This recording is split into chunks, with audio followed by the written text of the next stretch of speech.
2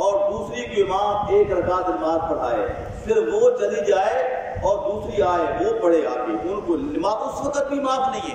تم کون ہو چار پڑھنے والے اور رمضان میں پالی ابھی چھٹی کر دی ہے۔ عرض میں یہ کر رہا ہوں میرے دوستوں بزرگوں، اس کا حل کیا ہے؟ اللہ سے معافی مانگنا، اللہ کے سامنے گر گرانا۔ اور آج ہمارے اندر یہ چیز ختم ہو رہی ہے۔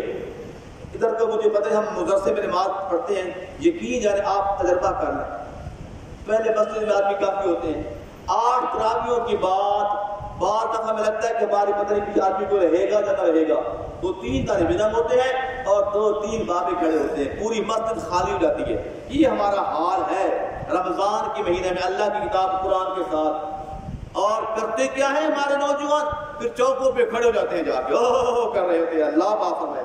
اللہ کی رحمت برس رہی ہے اور یہ مسجد کو قرآن کو یہی کاٹ دینا ہے، قرآن کو اور نہیں پیٹ دینے والی بات یہی ہوتا ہے۔ ادھر قرآن پاک ہو رہا ہے، قرآن کی تلاوت ہو رہی ہے اور یہ سڑکوں پہ کھڑے ہیں، چوکوں پہ کھڑے ہیں اور گپیں لگ رہی ہیں، اللہ معاف فرمائے۔ اگر 1 گھنٹہ بھی ہم 1.5 گھنٹہ بھی ہم مسجد میں رمضان کی ببرکت مہینے میں اگر ہم قرآن کو نہ سن سکے، مطلب ہمارا پھر کیا بنے گا، ہمارا کیا حال ہوگا؟ تو فرمایا تمام پریشانیوں کا حل کیا ہے؟ وہ دعا ہے۔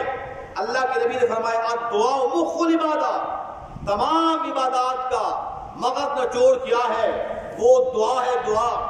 اور دعا مانگنا اللہ کے نبی فرماتے ہیں یہ مومن کے واسطے ایٹم بم کی طرح ہے۔ سب سے بڑا ہمارا ہتھیار کیا ہے بولو؟ وہ دعا ہے، اللہ سے مانگنا ہے۔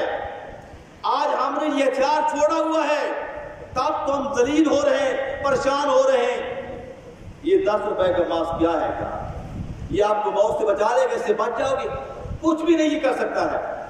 بچانے والی ذات کون ہے؟ وہ اوپر کھڑی ہے، جب تک وہ نہ مارے دنیا کی کوئی طاقت نہیں مار سکتی، اور اگر وہ مارنا چاہے یہ کیا کرے گا؟ ٹھیک ہے درائی اسباب ان کو اپناؤ، پر کوئی توکل بھی تو ہے نا، اللہ پر کوئی یقین والی بات تو ہے نا۔ ابے تم تو مسلمان ہو، مومن ہو، اگر اس بیماری میں مسلمان مر بھی جائے تو وہ شہید ہے۔ بولو وہ کیا ہے؟ شہید ہے نا۔ مسلمان جو ہوتا ہے نا یہ کبھی گھاٹے میں نہیں ہے، یہ ہر حال میں نفع میں ہوتا ہے۔ بیماری بھی رب کی رحمت ہوتی ہے، یاد رکھیں۔ بیماری کے ذریعے اللہ گناہ معاف کرتے ہیں، اللہ گناہ مٹاتے ہیں بیماری کے ذریعے۔ حدیث پاک کہتا ہے اگر مسلمان کو بات لمبی ہو رہی ہے، 1 کانٹا چبھ جائے، کتنا؟ 1 کنڈا کانٹا، اللہ 40 دن گناہ معاف فرما دیتے ہیں۔ آپ کے 2 جیب، آج کل 2 جیبوں کا رواج آ گیا ہے نا، ایک جیب میں بھول کر دوسرے میں پیسے ڈال دیے، اور جب اس رات وہ ہو تھوڑی دیر بعد پریشان ہوا ہے نا، اچھا ہے فرمایا اس پر بھی ایک نیکی ملتی ہے۔ اور تھوڑی سی پریشانی آئی ہے کہ اس جیبے میں ہاتھ ڈال دیا، اچانک غلطی سے پیسے ادھر ڈال دیا، اپنا سامان ڈال دیا، دائیں جیبے میں ہاتھ ڈال دیا، وہ خالی ہوئے، جب تک پھر ادھر ہاتھ لگا کہتا ہے ٹھیک ہے اب خوشی ہو گئی نا۔ اللہ کے پیغمبر فرماتے ہیں اس معمولی سی پریشانی پر بھی جو مسلمان ہے، مومن ہے، اللہ اس کو ایک نیکی عطا فرما دیتے ہیں۔ بیماری تکلیف تو بڑی پریشانی ہوتی ہے۔ حدیث بات کہتا ہے نا جب بچہ پیدا ہوتا ہے، فرمایا کہ وہ درد ذیل جو ہوتا ہے موت کے بعد سب سے بڑی وہی تکلیف ہوتی ہے، اس میں وہ بات ہماری مائیں بیٹیاں بیچاری اللہ کو پیاری ہو جاتی ہیں۔ فرمایا کہ وہ شہید ہوتی ہیں، یہ ہوتی ہے وہ شہید ہے، اور اگر بچ جائے تو فرمایا درد ذیل کی تکلیف کی وجہ سے اللہ اس عورت کے تمام اللہ گناہ معاف فرما دیتے ہیں۔ تو یہ بیماری سے کیا کرنے والی بات ہے یار؟ ہاں جی، تو حاجی اصغر صاحب ہمارے چیز صاحب ایک چارے کہتے قاری صاحب پتہ نہیں کیا حال ہو گیا، پہلے رمضان کے مہینہ میں صبح کی نماز کے بعد جب نماز ہوتی اس کے بعد مسجد میں لوگ بیٹھ جاتے، نوجوان قرآن کی تلاوت کرتے تھے، وہاں ایک آدمی نہیں بیٹھتا، پتہ نہیں یہاں پر کیا ماحول ہوگا۔ جیسے نماز ہوتی ہے ہمیں گھروں کے جانے کی فکر ہوتی ہے۔ اس وقت حضرات محترم یہ رحمتوں والا مہینہ ہے، برکتوں والا مہینہ ہے، آخری عشرہ آ رہا ہے، ہاں جی، اس میں اللہ تعالیٰ کی رحمت کو خوب لوٹیں۔